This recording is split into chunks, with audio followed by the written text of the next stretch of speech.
بسم اللہ الرحمن الرحیم۔ السلام علیکم دوستو، خوش آمدید۔ دوستو چینل کو سبسکرائب کریں اور بیل آئیکن پر ضرور کلک کریں تاکہ ہر پوسٹ آپ کو وقت پر ملتی رہے۔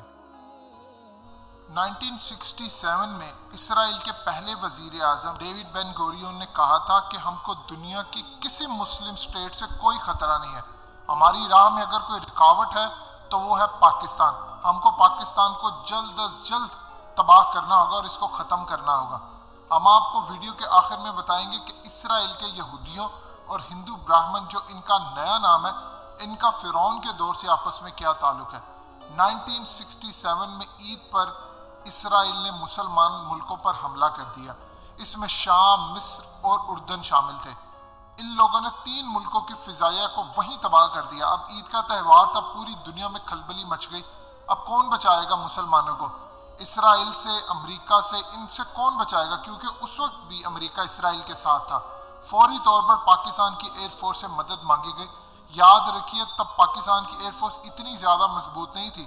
اس کے باوجود جو دانت ہم نے اسرائیل کے اس دن توڑے، اس کی تاریخ میں مثال نہیں ملتی۔ پاکستانیوں کو تو بتایا نہیں نا گیا، نہ ہماری تاریخ میں نہ ہماری کتابوں میں یہ چیزیں درج ہے، مگر اسرائیل کی تاریخ میں آج بھی وہ سارے واقعات درج ہیں تاکہ ان کی نسل کو پتہ چلے اور ان کی اگلی نسلیں پاکستان سے بدلے کے لیے اسی طرح تیار ہیں جس طرح ان کے آباء و اجداد رہتے تھے۔ وہ اس کا بدلہ پاکستان سے آج بھی لینا چاہتے ہیں۔ پاکستان کے طیارے گئے اور اسرائیل کے طیاروں کو اڑا کر رکھ دیا۔ اس سے پہلے بھی ہم 1965 میں بھارت کی ایئر فورس کو ہرا چکے تھے۔ یاد ہے نا وہ وقت جب ایم عالم نے 30 سیکنڈ میں 5 بھارتی جہاز مار دیے تھے؟ آپ دنیا میں کوئی ایسی مثال بتا دے ذرا۔ 7 جون 1981 کو اسرائیل نے عراق کا نیوکلیئر ری ایکٹر جو انڈر کنسٹرکشن تھا، اس پر اسرائیل سے 8 F-16 طیارے بھیجے۔ انہوں نے 600 میل کا سفر طے کیا اور آ کر عراق کا نیوکلیئر پروگرام تباہ و برباد کر دیا۔ پاکستان نے 1972 سے کوہٹا پلانٹ لیبارٹری پر کام شروع کر دیا تھا۔ آپ یقین کریں نوجوانوں نے اپنے ماں باپ کو چھوڑ کر دنیا کے کونے کونے میں پھیل گئے۔ کسی کو کوئی پرزہ چاہیے تھا، کوئی انفارمیشن چاہیے تھی، کوئی کس روپ میں گیا، کوئی کس روپ میں گیا، کوئی انلیگل گیا، کوئی کسی طرح گیا۔ پاکستان کو نیوکلیئر بنانے کے لیے پتہ نہیں ہزاروں جانیں کس طرح قربان کی۔ ISI کے ایجنٹ دنیا بھر میں گئے۔ پاکستان کو ایک ایک پرزے کی ضرورت تھی۔ امریکہ کو ہم کہتے رہے کہ ہم نے تو نیوکلیئر بنایا ہی نہیں ہے، ہم نام نہیں لیں گے، لیکن پاکستان کا ایک بہت بڑا سمگلر تھا، اس نے مدد کی پاکستان کی۔ پاکستان کو کچھ پرزے چاہیے تھے اور پاکستان اسٹریٹ وہ کہیں سے بھی نہیں لا سکتا تھا۔ ISI کے ایجنٹ اس نے بھیجے، وہ نیوکلیئر بنانے کے لیے پاکستان کے لیے پرزے لے کر آئے، اور ISI اور ملٹری ایجنٹس نے جس طرح سمندر پار جا کر پاکستان کی مدد کی، بہت سارے لوگ تو کبھی واپس ہی نہیں آئے، کوئی پکڑے گئے، کوئی مارے گئے، وہ لیکن سمگل کر کے جو اہم ترین پرزے تھے وہ پاکستان لے آئے۔ کیونکہ ہم دنیا کو کہہ رہے تھے کہ ہم ایسا کوئی کام کر ہی نہیں رہے، تو پھر سارا کام چوری چھپے ہی کرنا تھا۔ یقین کریں کئی پکڑے گئے، کئی واپس نہ آئے، کئی گمنام کتابوں میں چلے گئے، ان کا کسی کو ذکر نہیں وہ کون تھا، کیسے تھے، مگر چن چن کر لوگوں نے پاکستان کو ایٹمی طاقت بنایا۔ اسرائیل، امریکہ یہ بات جانتے تھے، انہوں نے کہا کہ پاکستان تباہ کر دے گا ہم کو، اس کو روکو۔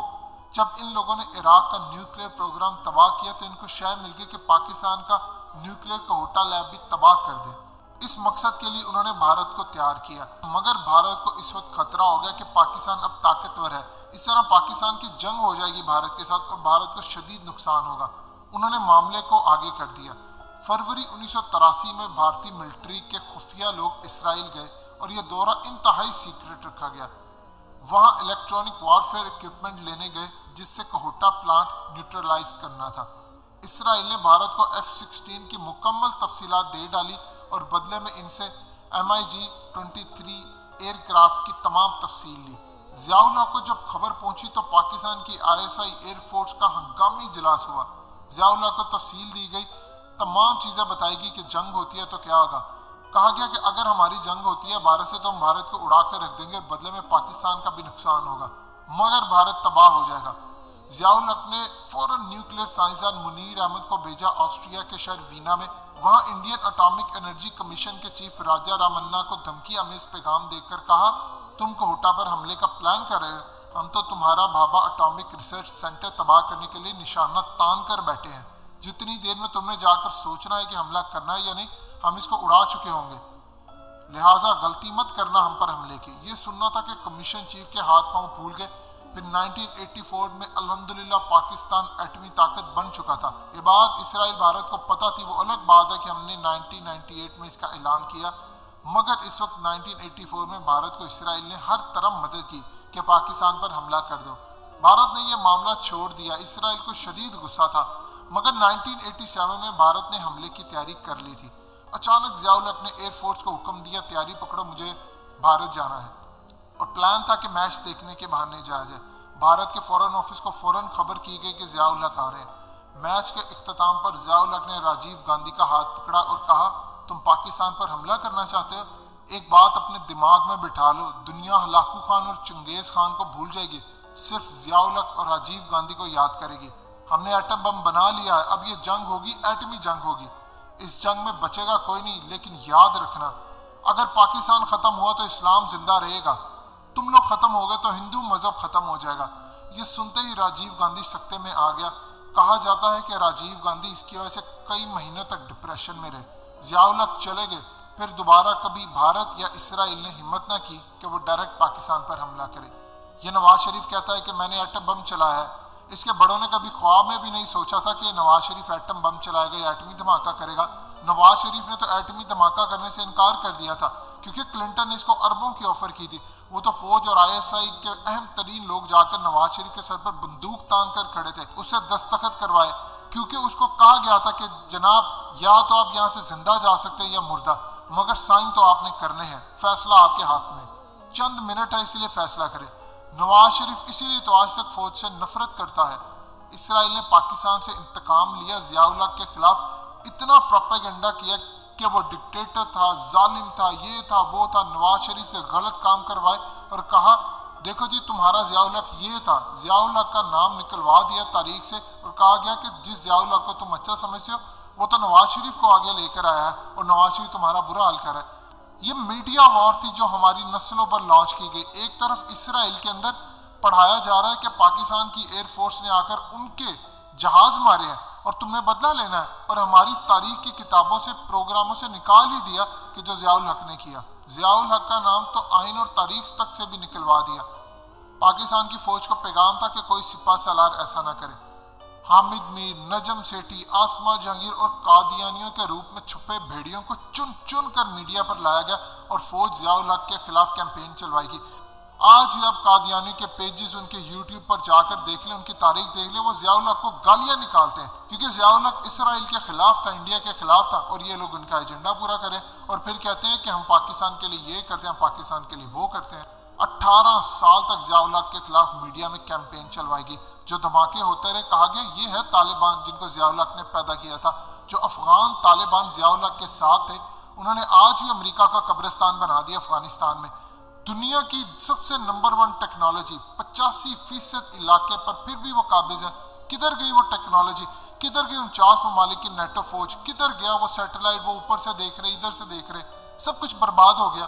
جو پاکستان تحریک طالبان ہے یہ 2 نمبر لوگ ہیں، ان لوگوں میں CIA را کے ایجنٹ ہیں، ان کو بھرتی کر کے تحریک طالبان پاکستان کا نام رکھوایا گیا اور ان سے دھماکے کروا کر پاکستان کو کہا گیا یہ ہے جہاد۔ دونوں طالبان کو مکس کیا گیا، جبکہ حقیقت یہ ہے کہ افغان طالبان نے تو کھلم کھلا اعلان کیا ہے کہ پاکستان کے طالبان کے ساتھ ہمارا کوئی تعلق نہیں، اور یہ لوگ جہاد نہیں کر رہے پاکستان میں، کیونکہ اپنے مسلمانوں، مسلم فوج اور پاکستان کے خلاف لڑنا جہاد نہیں، حرام ہے۔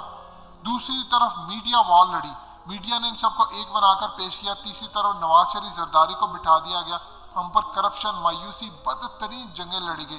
لیکن آج دیکھیے اللہ کا شکر ہے، مضبوط ترین فوج، مضبوط ترین ISI، بس ہمیں معاش کا مسئلہ ہے اور میڈیا کو جیل بھیجنا، اس کو بند کرنا، وہ بھی انشاءاللہ بس جلد ہونے والا ہے۔ آپ تاریخ پڑھیں اور اپنی نسلوں کو تاریخ پڑھائیں، ضیاء الحق آپ کو پتہ چلے گا کہ کس طرح امریکہ، اسرائیل اور بھارت کی آنکھ میں کھٹکتا تھا، اسی لیے تو اس کو تباہ کیا، اس کو مروا دیا گیا۔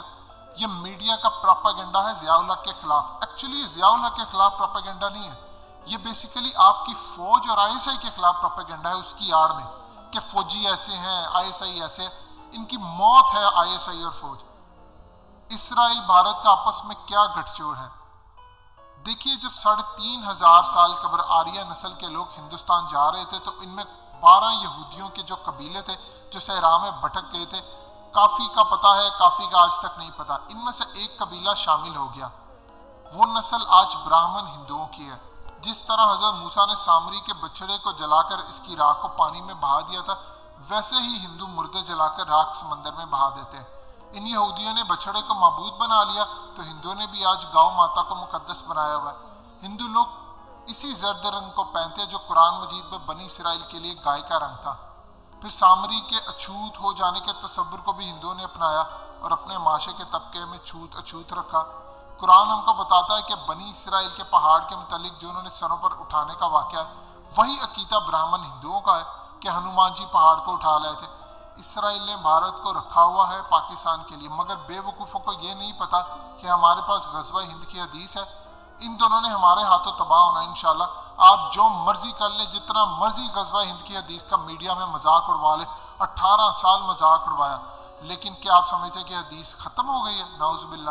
انشاءاللہ اللہ کے حکم سے پاکستان ہی ابھرے گا حدیث کے مطابق، اور انشاءاللہ ہم ہی دنیا میں لیڈ کریں گے۔ دوستو چینل کو سبسکرائب کریں اور بیل آئیکن پر ضرور کلک کریں تاکہ ہر پوسٹ آپ کو وقت پر ملتی رہے۔